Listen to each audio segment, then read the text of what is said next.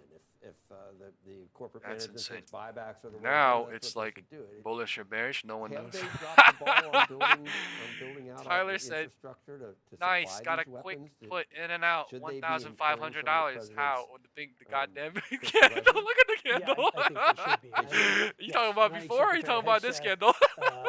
with the executive order, Tyler is says really trying to LOL. bring them more in Bro, line. what the The fact fuck is this? they've invested This is very, crazy. very little I I don't even know. The only algo range I have drawn right now is this one from 940. All right, they're playing with the previous In your old life, HOD you would and the not have liked previous hearing this. algo as an range from investor, right? 940. I don't even know what the fuck to say had here. all your Bullish or clients in bearish? I defense don't know. stocks, and then, Which and one then is they were these going to candles be are LOL? subject And Chira says to more candle traders are supervision beyond or cooked. regulation. So I think This there's is two why, ways to look at baby, it, Joe, right? The right? market comes in The with the president most also bullish, announced, fucking, a most very, bearish, very large fucking budget bullshit increase. candle, and So it what he's turns basically everything saying around, is, and they're like, get oh your act shit, all right, together, now it's bullish. otherwise Oh we're not shit, gonna now it's allocate bearish. those They don't give a deals fuck to you. about So time the first is confirmation. the defense stocks It's are like, higher. carrot and stick thing. That's correct. And I think A that's little bit of both. Yes, Candles and that's make it look like what we're the trying to least do. risky And I think on these the guys most have to. riskiest Another fucking times. one of the common sense things that's what the president. I think he told me that in the interview recently. That I don't. Nice. Someone yeah, had I know a what control nice. is. Yeah, I do want this. I do it. Nice down from 693.5 to 691.8. They said 693.5, 1/3, 2/3, and 691.8. So somewhere at the end of the 2/3 going into the 3/3. Assets, and they have That's got to build them. one and done type of day. Fucking shit, huh? Hypothetically speaking, folks. I mean, we're behind. They're way over budget. 10:30 to 10:35. And it's crazy. And I think he's tired of the performance. We've rewarded bad behavior, and that's kind of what he's saying. I'm not going to reward bad behavior anymore. Some sort of way to be profitable or not get cooked. It's just the cycle is literally just, look, any bull from here is winning. Any bear from here is winning in some way, and they're all getting cooked in some way. So this shit is the most craziest thing ever to see. This shit is the most craziest shit ever to see.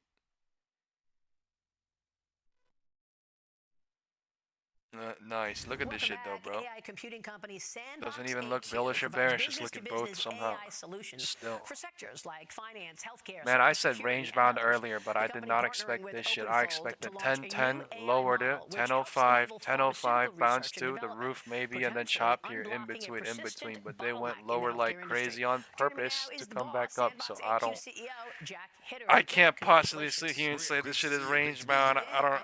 It's gonna break. It's not gonna break the roof. I don't know because it could easily break the roof now with the floor broken. Like, what if it does? It burn everything. Burn all calls since 10:10 into 10:30 20 minutes ago, the majority, and the 10:30 into 10:35, 10:50, the fucking majority. So large language models to large quantitative models. I mean, you could literally tell based on our poll, we were at the floor before we broke the floor, but they said 10 to 0. And imagine when they broke the floor, that shit probably turned to 20 to 0 in the real world, right? And then when the floor broke, somebody was like, shit, Chicken Little, I'm a fucking floor bounce. Floor bounce. Can you imagine 10:30 bouncing to 10:35? Someone's still in 10:35. They're like, oh shit, the thing reverted 85%. Like, this shit is includes Bear, includes other major companies. 10:35. This is a consortium that's putting out the best Passing tools out there 10:40. to develop drugs faster. Shit's like we're in FOMC, but like literally the past 2 days in a row. FOMC move was held. It was liquidity building, and then now yesterday and today is just all the fucking moves. All the fucking moves.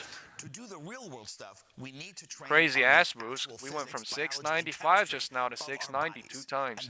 Like, that's a $10 move. This is really like, one of We those did that things 4 times, where actually. you can understand how it's saving lives. Yeah. And AI is truly transformational. I mean, it's transforming all aspects of the global economy. We know that. But when you take a look at specifically in healthcare and medicine, you understand the magnitude of this. I mean, the U.S. is pushing to be #1 over China. I spoke with NVIDIA CEO Jensen Huang about it at the World Economic Forum last week. Watch what he said. And we need to win the AI race at every single layer. We want to win the energy layer. We want to win the chip layer, the infrastructure layer, the AI model layer, and also the application layer. President Trump wants us to go win the marketplace, compete around the world, bring home jobs, create revenue for the United States, and continue to lead the technology around the world.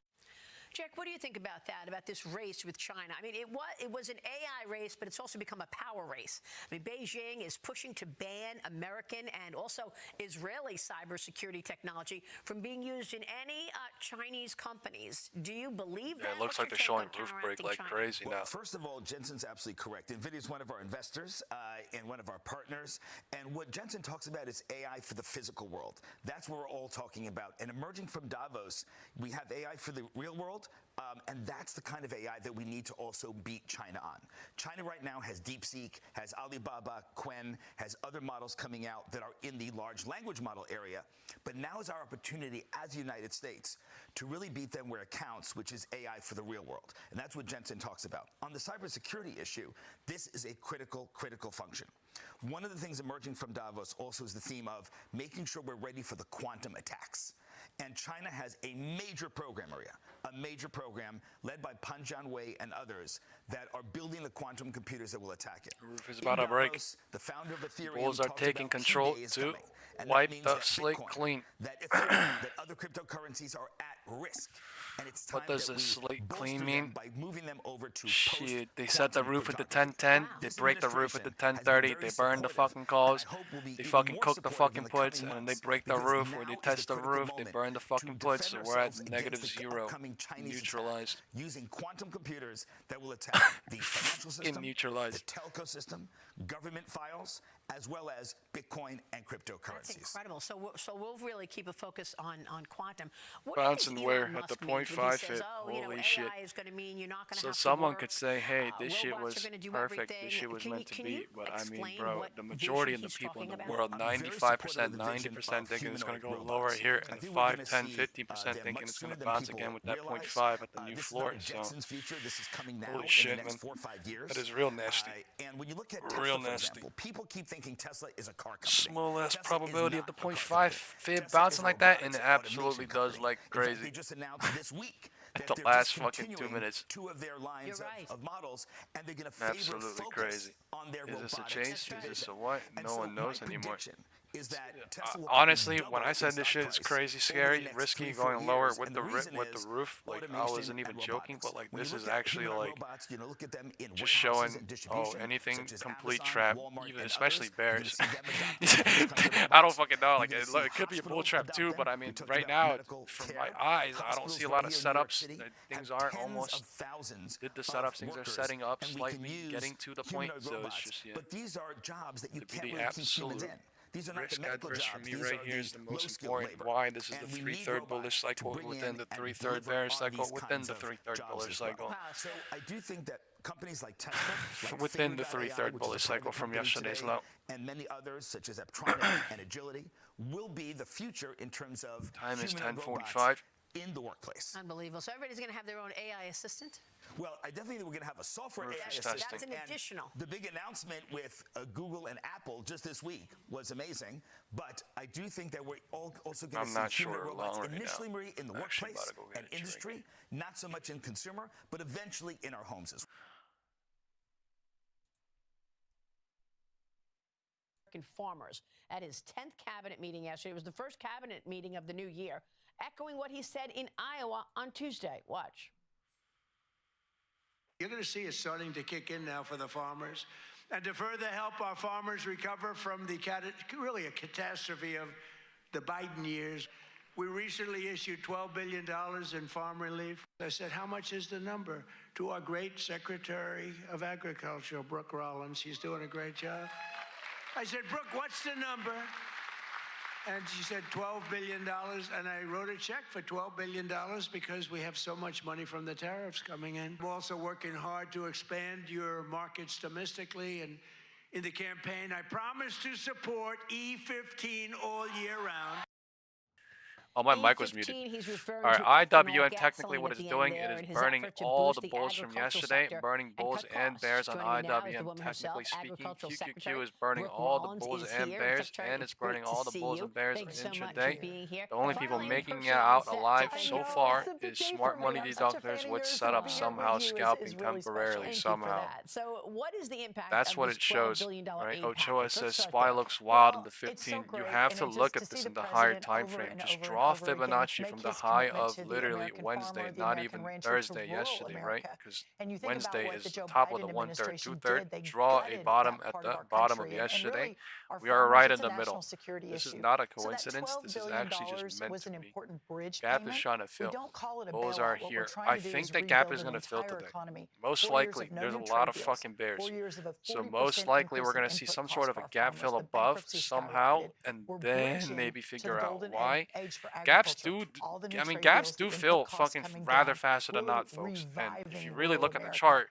And that's what he's so think proud. about it. And There's a he's given me fuck the, ton of people just the trapped down amazing at opportunity to work 10:30, with and him it's on just that. running Is up. I China mean, the finally risk is keeping there its too, promise but to I buy mean, the look at the soybeans? It fucking actually gap. is, They're and I'll showing tell you what, crazy now. Secretary Like, Bassett and I it's are in very 5 close points touch away on on the soybeans, SPX. and I really they would did. not They be met that surprised 12 if it million does gap metric fill and tons, chops which was chops, year or if it one. gap Their fills and promise pulls for this year back, is or if it 25 gap fills million and metric tons. you could gap fill and run. But I We're mean, if grateful it for gap that. fills and pulls But back also, somehow to the Maria, we've algo got to range open the later on markets around the somehow, world. I We would not be can't surprised. rely Later on on is one where, market, I don't know, especially China. HOD So probably that's why would be what the the pullback president's of the doing on high of the range. tariffs and all So these trade deals is so important. And I love the way he loves the farmers. It's He amazing. really does. The president also announcing a major investment from agricultural manufacturing giant yeah, I'm John gonna get a Deere. Coke. Watch Give me this. 4 minutes.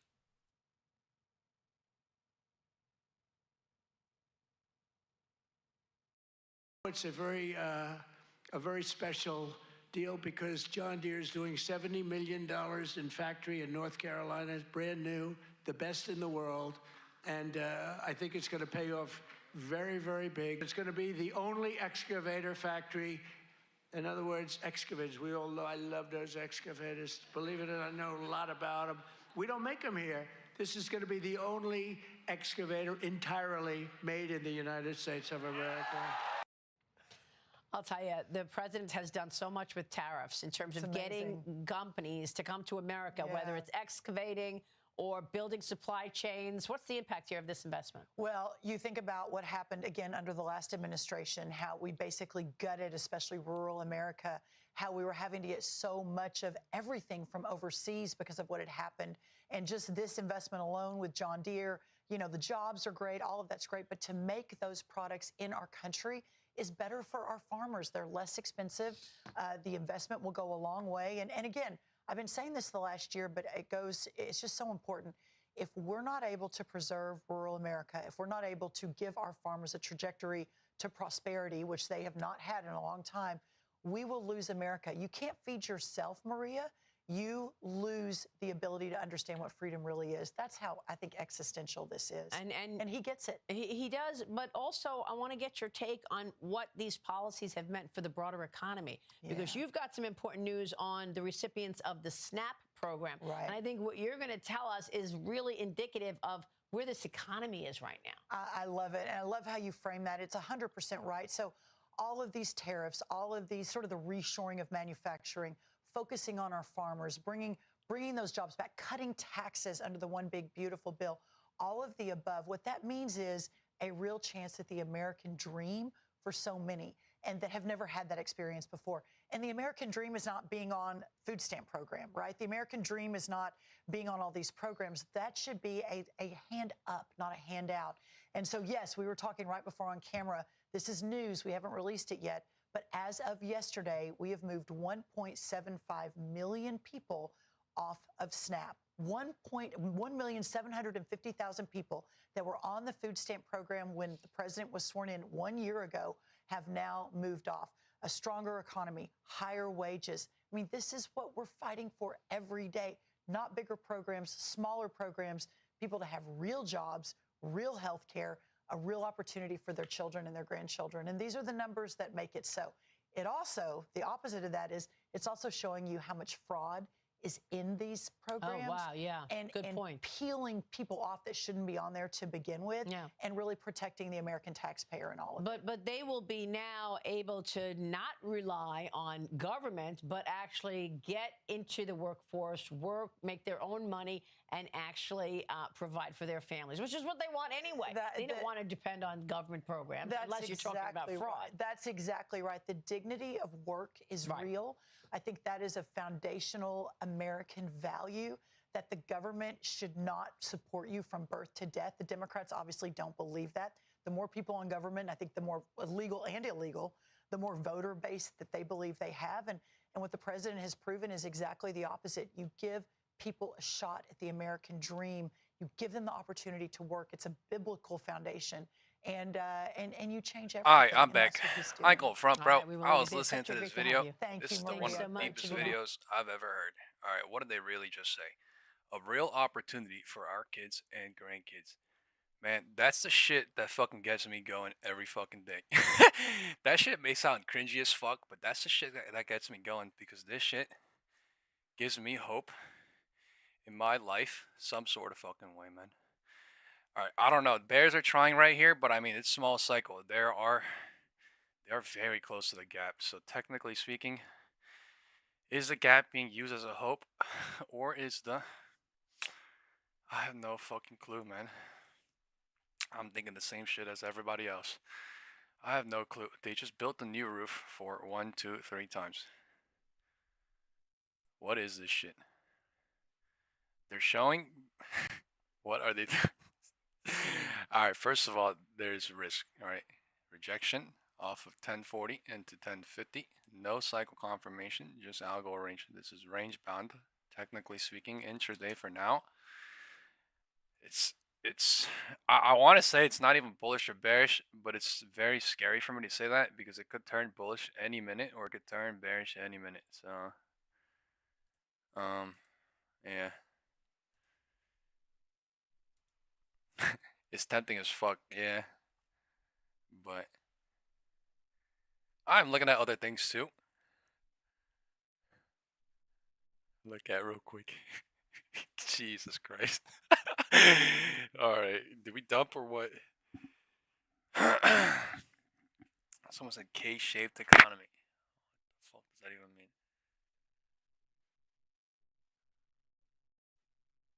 Now to shift gears into Tesla. Tesla says, forget the cars, thinks AI, robotics, and a $20 billion moonshot into the future. But of course, are these realistic goals that will translate into material growth? Gerber Kawasaki's Hatem Diab is joining us now to help us discuss. Hatem, always love having you on. Appreciate your time so much. Short. We know undeniably Tesla trades like an autonomous company. But after this report, what specific milestones like robo-taxis, FSD, Optimus demos would make you move from this being more of a compelling narrative to actually a validated business model into 2026?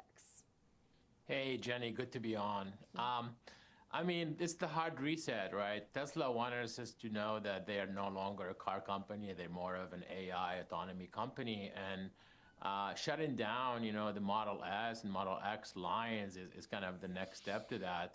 So I think your question is, for me, like, are we going to see Optimus robot being sold in the millions?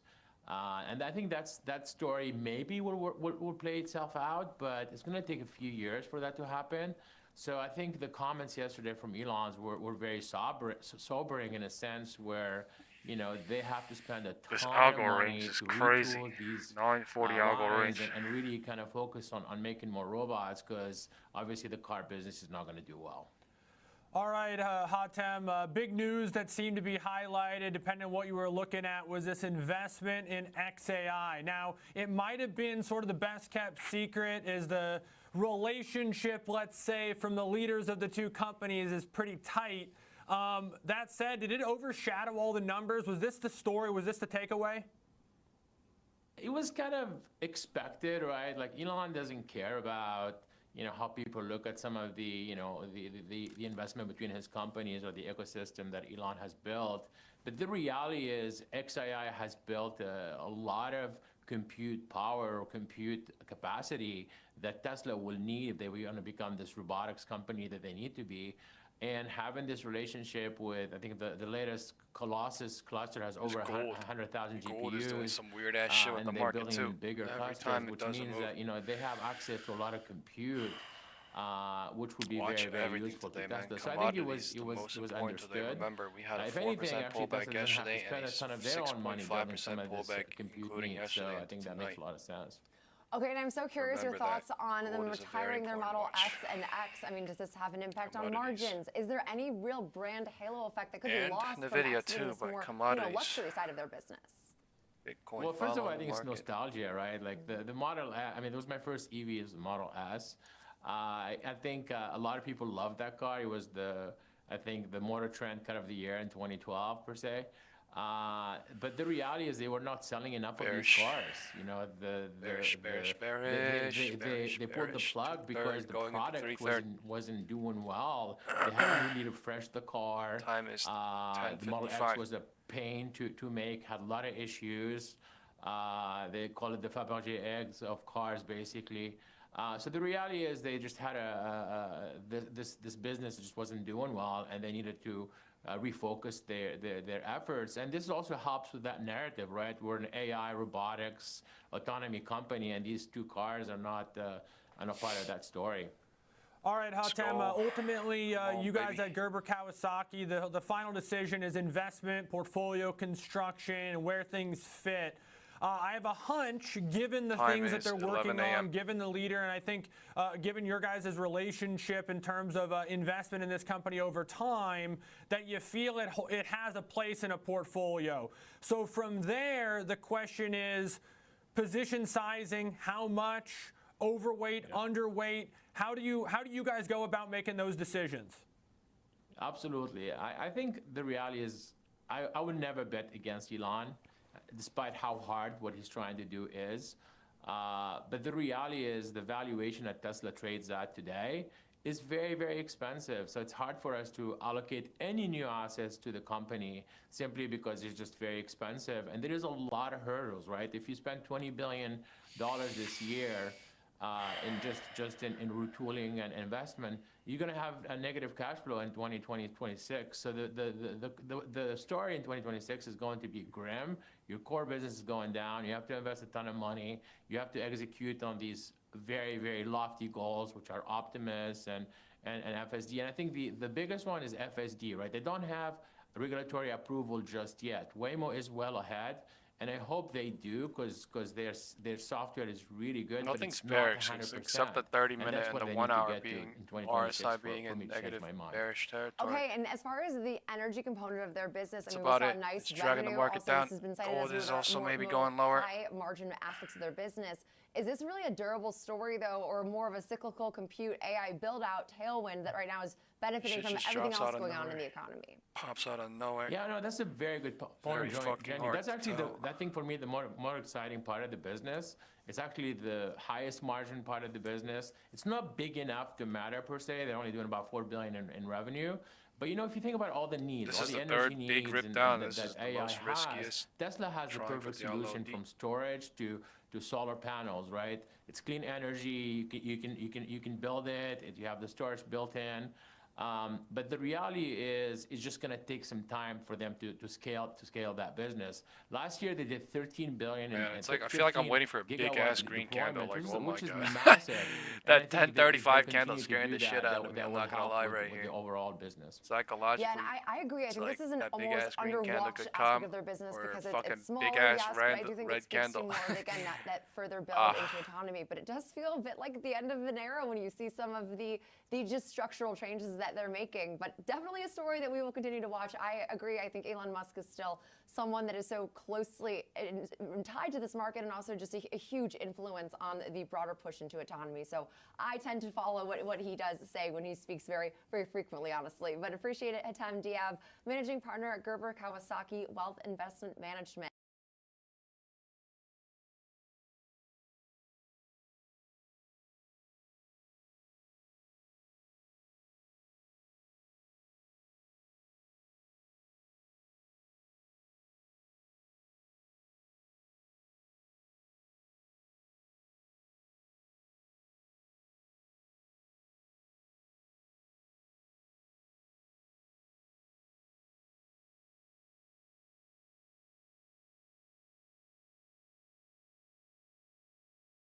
American Express earnings crossing the tape right now. Fox Business's Taylor Riggs with details there from the CEO. Yes. Taylor. Hi, Maria. So the numbers look good. Frankly, full year revenue goes up 10% to a record $72 billion. Fourth quarter card member spend also jumps about 9%. That means that the bottom line EPS growth jumps 10% to the last thing $15.38 people would a expect share. is a Maybe big more ass rip importantly, down going after forward, a you big take a ass look at rip full down year growth, yesterday. they're thinking it's going to be up 9 to 10%. And yes, they increased that dividend by 16%. It's the last fucking thing Details people are are interesting expecting here. Retail at the end spending's of the up 10%. fucking day. Luxury That's the retail up reality. 15%. Big The ass rip partnership down with yesterday. Resi pushes Nobody spending up motherfucking 20%. expected this That's bitch. value that continues to drive spending on the card, according to the CEO. Shit, that's the lowest Airline and probability lodging is with only the up about fucking 3%, goddamn but that divergence at the premium roof. cabin experience goes up 9%. went crazy That's where bullish they're yesterday, seeing close, so. luxury demand for hotels of 12%, right? So Everyone's this is saying all about Tesla a went premium crazy. product that they say continues Tesla to went drive crazy. demand. Quickly on demographics, Maria, it's so interesting Did with it my really? conversation with the CEO, Stephen Squarey, last night. He says that Not millennials really. and Gen It's Z creating a now toilet. make up the largest share of consumer You call that spending a for them. skibbity toilet. The average age for a new gold card is just Skibbity. 29 years old, Skibbity. 33 years old if you're looking at the platinum Skibbity. card. Poop. So look, we Skibbity. asked a Poop. few questions Toilet. about that 10% cap Why? on the It's credit card, creating and a here's urinal. what he says.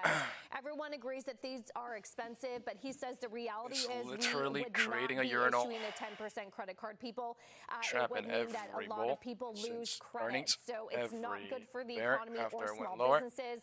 Clearly saying I that don't know. issuing cards with a Skibbity 10% toilet, man. cap is not something that they have discussed over there at Amex.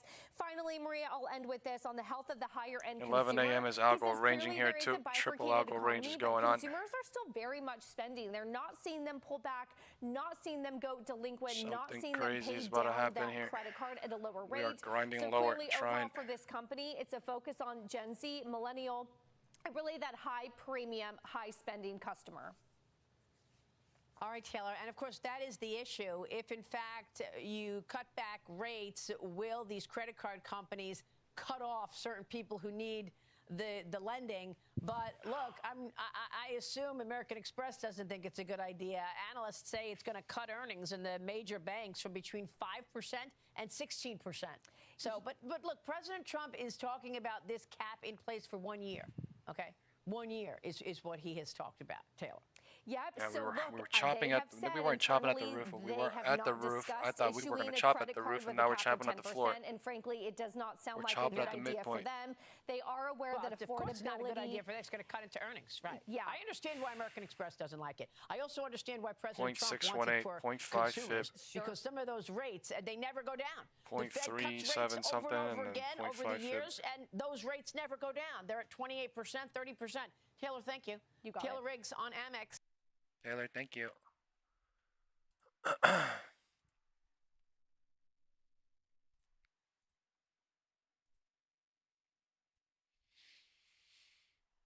And someone said we have Kevin Hassett as new Fed in the morning, and I was like, what the fuck? And I literally Googled it, and it said Kevin Warsh, and I was like, oh, thank God. Welcome to Market on Close. I'm Sam Barnes, alongside thank Mark God. Gordon. So let's get more reaction to these earnings from Apple with our next guest, Dave Nicholson, Chief Research Officer Trump at Futurum. expected So to speak records today. have been You can check broken, yourself. Dave. But you said this quarter is all about services execution. Did they execute with that inline number? I think they executed well enough. Good to see both of you. Yeah, so I would say that executing well enough is all that matters. And frankly, we need to look forward now, not backward. This is sort of like the day after a quarter closes in the sales meeting, where the sales manager says, well, what have you done for me lately? I don't care about last quarter. And as we take a look at the rest of the numbers, services was keenly in focus, coming in line, but still growth, still a record number in terms of revenue for them. What else is sticking out to you here, Dave?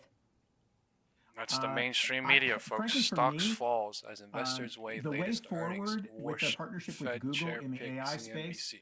kind of overshadows Mainstream media. absolutely everything else. That's right the now, we're news. sort of talking about them in the same way we would be Today's talking about bearish. Apple if we were talking about Supposedly laptop to them, sales not me. at the dawn of the iPhone era. Maybe I they really wanna think send this is this going to bitch to be the fucking a abyss tectonic shift in their business model moving forward. And the partnership with Google is really the thing to look at moving forward. So everything else is sort of a sigh of relief. No bad news, I think they'll be solid through this year despite not having a refresh cycle on their phones. I run an 8 billion parameter LLM locally on my iPhone 17. Very critical. That's a critical thing to understand, the ability in the AI space that Apple has to capture the consumer market. What about these China numbers? $25.5 billion. So this was a big jump. Even Cook saying that he was surprised by how much they love this. I've seen that obviously Apple has managed to retake the top spot ahead of the Huawei's, the Xiaomi's, the local players, but I can't tell you how many times I've seen that flip-flopping around, you know, when another company comes out with a new and better device. How sustainable is that number? Yeah, I would not bank on that being sustainable. Like you said, it goes back and forth, especially when device manufacturers are constantly leapfrogging. 11:05 coming in with the medium-sized spike. And I have to say, as an American, I was embarrassed by how cool the devices were that the people from China were carrying around with them, things that we don't have access to in the U.S. So I don't see that. I see that being cyclical, but I think that again, as we head into this AI space, shit is crazy. They'll be able to preserve some of that going through this year, but it's going to be critically important that they get something out of the gate that's really impressive on the Siri front. And on that Siri front, you know, as we're looking for more information it's here, like obviously, 55, all 45. wants Every to hear time is this processes update. happen, How there's tight in is numerical Gemini statistical going to be here? How quickly will it all be integrated? When might they have their own greater LLMs replace Siri? How much of the call do you think is going to be devoted to that, Dave? So, I have no idea, to be honest with you. I don't fucking know. Explicitly talk about God some knows of at the this point, really man. important Anybody factors. know? I don't think anyone knows. I would say that one of them that may or may not be addressed is that this partnership effectively insulates them from the margin drain that NVIDIA This is what I'm saying is crazy. I'll go ranging like nuts. On companies that partner medium-term spike, not a long-term spike, to determine what to do is what I said. It's exactly what's happening. Oh my God, baby. This could bear trap crazy here too. I don't know. Partnership with NVIDIA, which is a very, very good thing. In terms of coming up with their own LLM, vertical integration has been very, very good for Apple for a long time. But maybe vertical integration there's so much room with the 5-minute MACD too. Perfectly willing to have someone I think it's going to go here and test at the minimum. That side of infrastructure. Yesterday's I think that's a very, very good strategy moving forward. Whether they were forced into it or whether they intentionally made that decision is irrelevant. I think that they're very well positioned. It's so weird because, Dave, you're the second person I've spoken to in a matter of hours who talked about the Chinese presence at CES.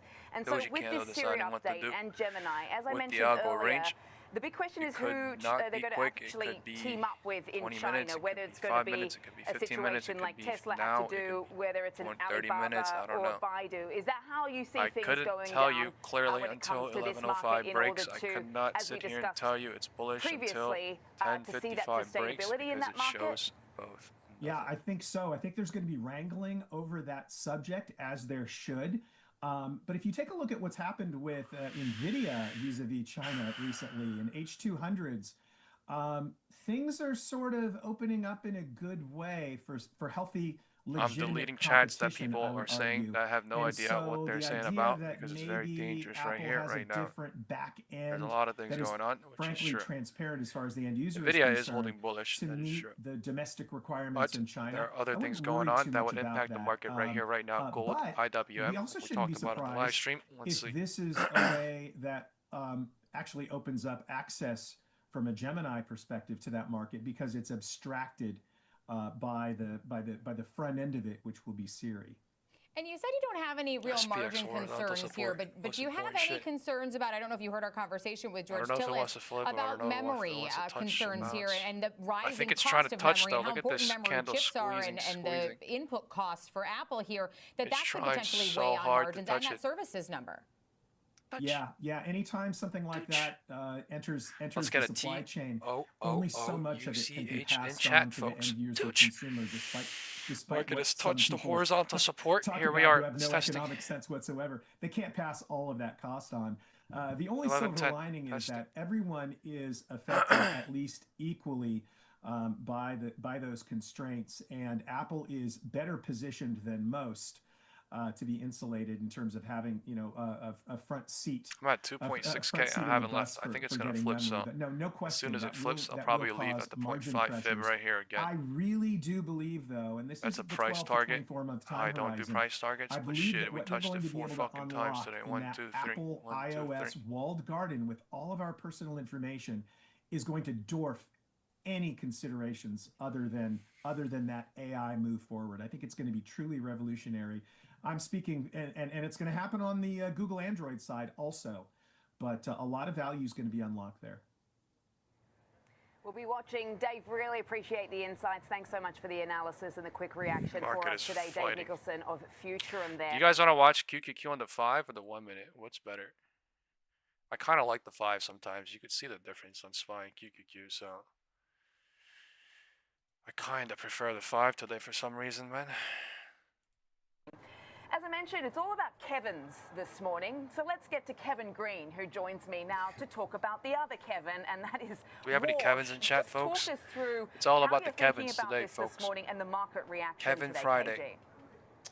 Yeah, obviously we did see the prediction market starting to inch up a tad bit when it came to the probability of Warsh getting the nod here from President Trump. And there's still going to be some road bumps along the way. We got Kevin Green, we got Kevin Warsh. It seems like Senator Tillis is still pushing back on trying to push. We do have a Kevin. I don't know if he's here right now, but Kevin. Powell as well as Lisa Cook.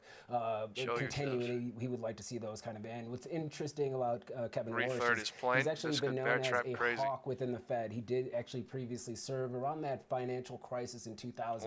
And while we did see initial claims as well as the labor market kind of inching up around that time, Kevin Warsh was a vocal proponent of trying to maintain inflation. And so an interesting choice for President Trump. Maybe he has changed over the years here, but the dollar is gaining a little bit of strength. That's one thing that you could see as a positive. We could also see maybe some weakening on the longer end of the curve, 10, 20s, and 30s, and maybe some buying happening on the shorter end. A little bit more of a bearish type of steepener taking place here because he's also a proponent of trying to reduce the Fed's balance sheet, and if that's going to be the case, once again, longer duration assets tend to try to demand a little bit more premium. So an interesting choice here. Let's see how this actually does pan out. The dollar is trying to bounce and move higher here. It's up about 0.5% if you're looking at the dollar index, and I think that's actually a pretty decent sign. The move in the dollar to the upside could also then kind of create a little bit of weakness when it comes to the physical commodities, silver, gold, obviously pulling to the downside here as well. So a lot of dynamics shifting in this market this morning.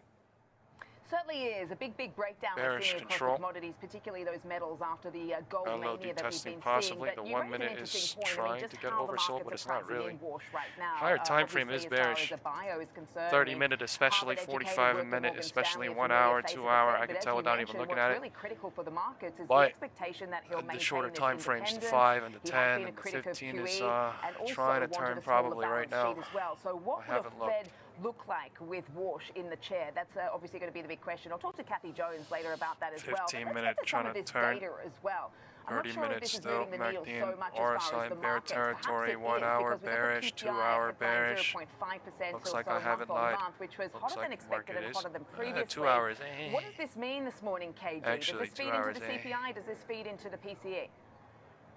It might be. PPI is a very volatile number just in general. So this is kind of the front line of inflation, if you will. Now, what's actually very interesting, everybody's been talking about these commodity moves, but if you're looking at headline PPI, it actually was not impacted at all when you're looking at the commodity space. And in fact, if you're looking at goods inflation for PPI, it actually came in unchanged from the previous month. A lot of this is being driven by services inflation. And so services PPI pretty much increased by 0.7% on a month-over-month basis. That's because the trading services margins increased by 1.7%. We have to note, trade services margin has been really actually contracting for a fairly long time. So this is kind of the first bump to the upside here. That was around 2/3 of the overall most likely testing the floor. Services inflation just in general here. So obviously a hot print, more than the street's expectations, but we do not have maybe a trend yet when it comes to trying to see a reversal in inflation moving higher.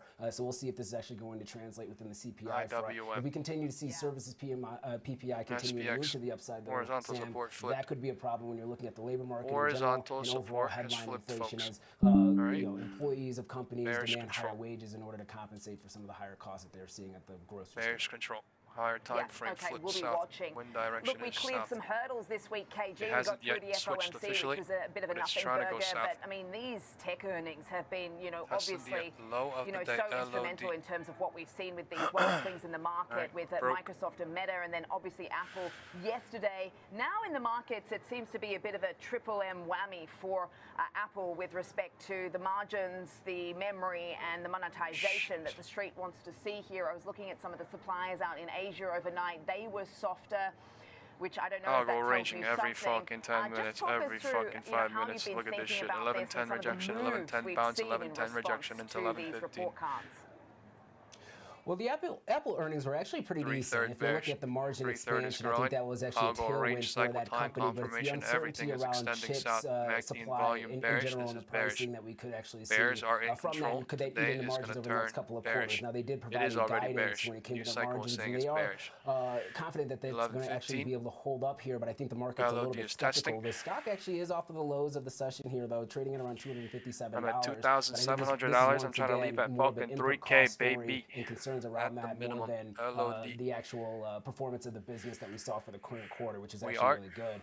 When you're looking at Microsoft at the and that type of movement, Fibonacci, obviously we did see that ramp up in CapEx spend, and then the concentration of their data center backlog of orders, if you will, from OpenAI, which is around 40% of their overall backlog, is a little bit concerning because obviously OpenAI is still struggling to try to make enough revenue to kind of make it a viable business without having to raise capital. And then for Meta, obviously the bar was actually a little bit lower for that company, and their CapEx spend is going to re-rate higher as well, but they have been a little bit more detailed as to where that spending is going, and they are showing some due diligence when it comes to expense management by cutting jobs, as well as maybe cutting some of the other business units that may not be in the formation or the plan for this company over the next couple of years here. So I would say a little bit of a mixed bag when you're looking at the earnings announcements, and we've been able to hold up so far, and I think the market right now is just looking for that next catalyst, and we'll see what that brings us for next week. Control. LOD testing right now. LOD testing. Memory. LOD breaking possible. 15% right now. SK Hynix hit a record overnight.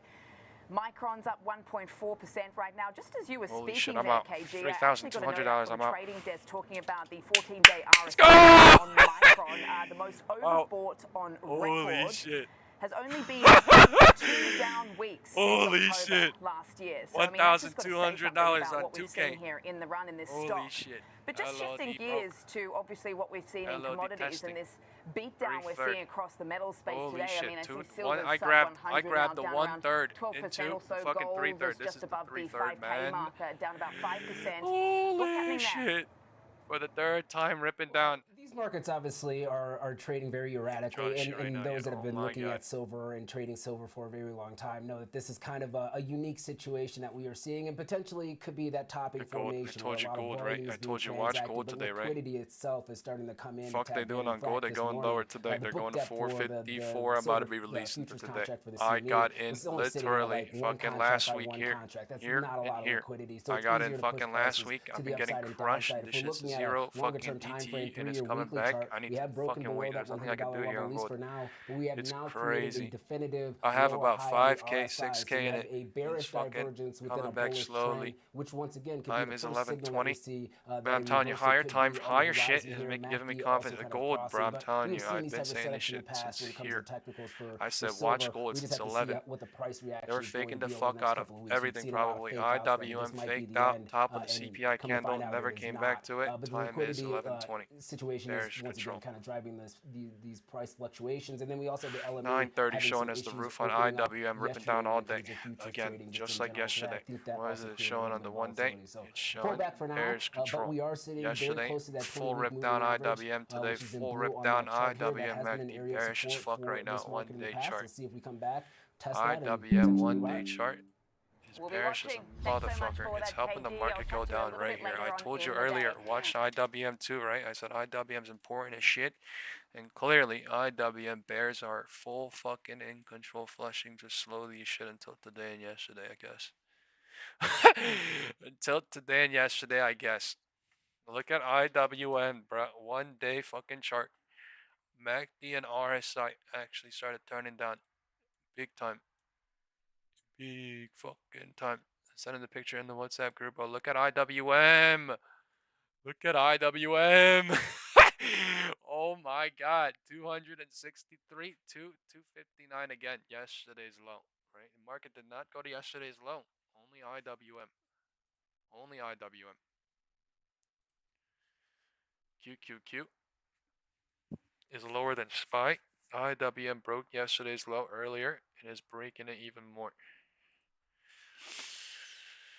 Fuck. Rip this bitch down. 3/3. I don't play into 3/3. LOD broke. Alright, 3/3 mega cycle. Mega cycle. Alright. SPX gap above exists still. Alright. Mega cycle. They're ripping this bitch down. Bull dump for now. Bull trap for now. Big time.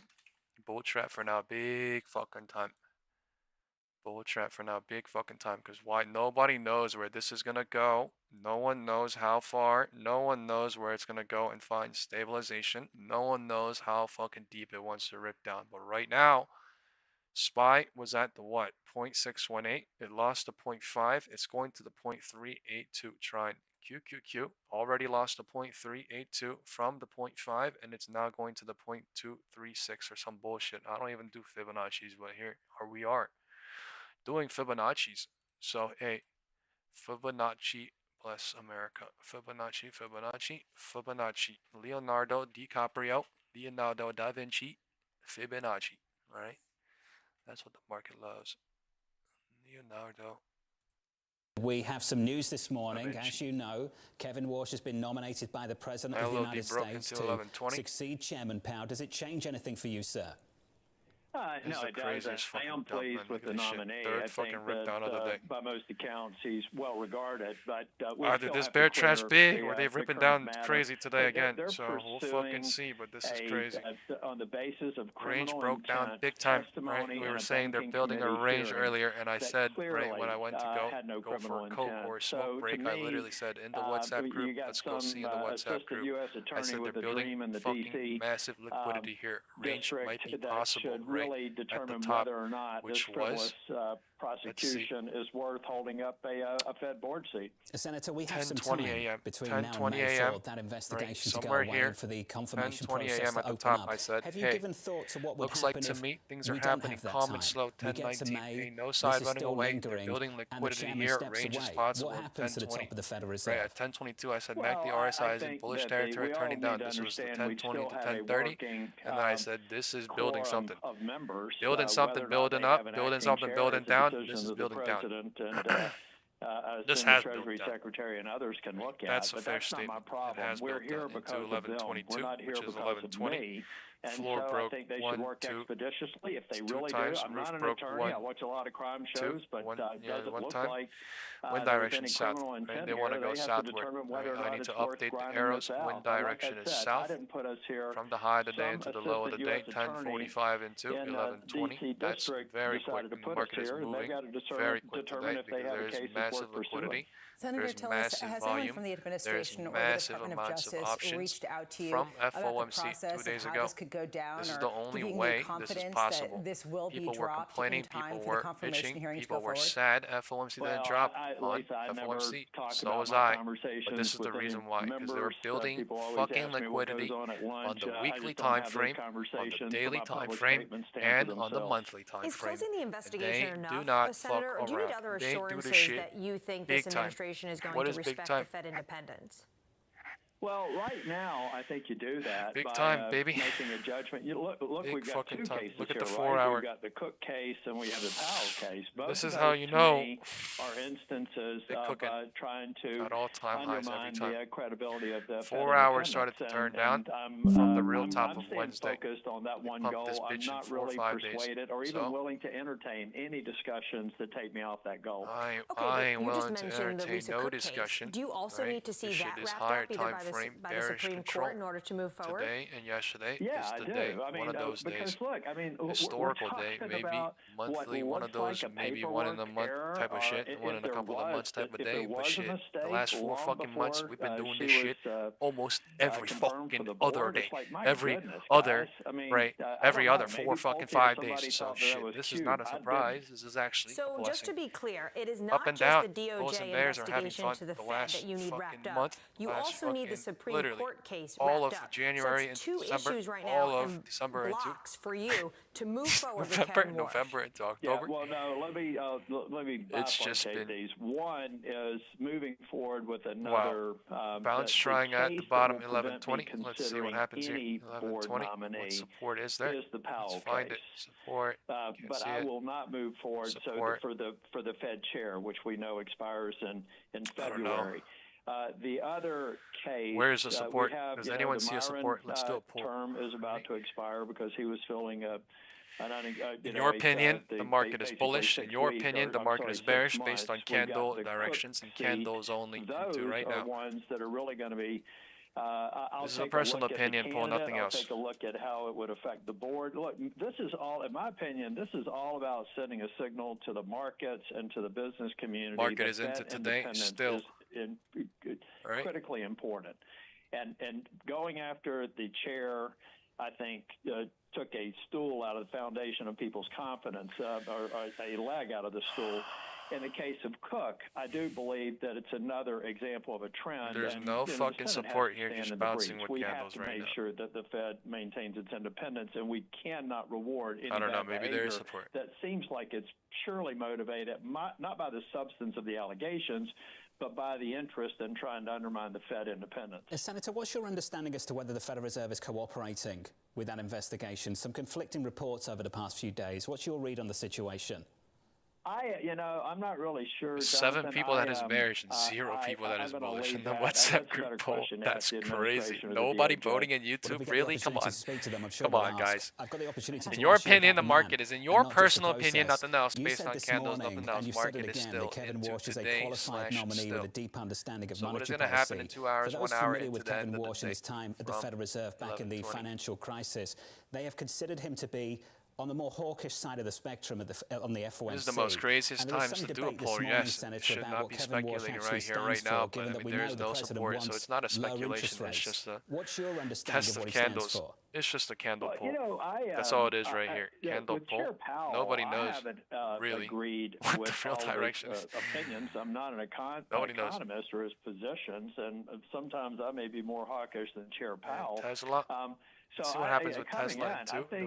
I think Walsh is a good independent. He's got an extraordinary reputation in a community of economists and people focused on the Fed. I don't think that he would want to destroy his reputation by being independent. You could have hawkish members like Waller and others, and I'm fine with them. Today's literally one of those days, right? FOMC members, hawkish members, or fucking dovish members, because IWM is full on fucking bearish on the 1-day chart today. QQQ is trying to hover or something. SPY is trying to hover too. That actually the independence of the Federal Reserve will not be undermined, that this actually is going to be a proper process once the roadblocks you're talking about are going to be cleared. Yeah, I think so, Lisa. And look, this is actually democracy and institutional separation at its finest. We have a disagreement, and we have a mechanism in place. 1125 is coming in with a pretty decent size cycle and a candle bounce. I'm doing my job. 1125 do you have any understanding of the timeline? Well, the investigations can go on forever. I mean, you could see one scenario where Chair Powell has 2 years left on his term, even after he comes off the board. So, I mean, you could see this going on for 2 years, or in my case, 339 days. Because 339 days, that's when you're going to be retiring. And I know, Lisa, asked you if you had any conversations. I want to ask you about those conversations, but we have one person voting bullish now. Anyone that they 11 do want to wrap up the DOJ investigation as nobody soon still as want to possible. participate on YouTube. The poll is closing in 2 minutes. This is a personal opinion poll, nothing else. It doesn't really matter. I think that the fact that they're putting forward this nominee, knowing that it would be impossible to get All right, cool. So 12 to 3. Position that I've taken, it suggests to me that maybe they are trying to find a way to deal with this. It could be adjudicated expeditiously, or it could be vote bearish. They Still also 13 agreed that to there 3. was no criminal intent in the chair's testimony in the banking committee that I participated in. Senator, just quickly, have you spoken to the White House